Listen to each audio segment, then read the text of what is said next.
Open the user catalogue. Access the railings section. Add a new folder. Now add a new railing element. Delete the handrail. Remove the balustrade.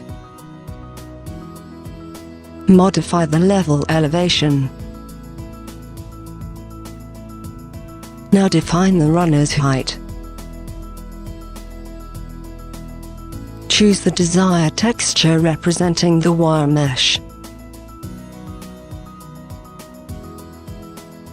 Activate the shaded view. Set the material to wire mesh. Edit the post section and size.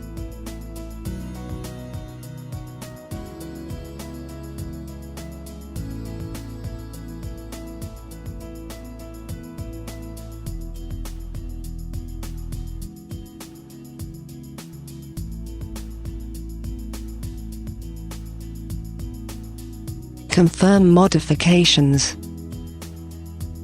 Save the new railing object to the user catalogue. Now you can use the new railing directly in 3D view.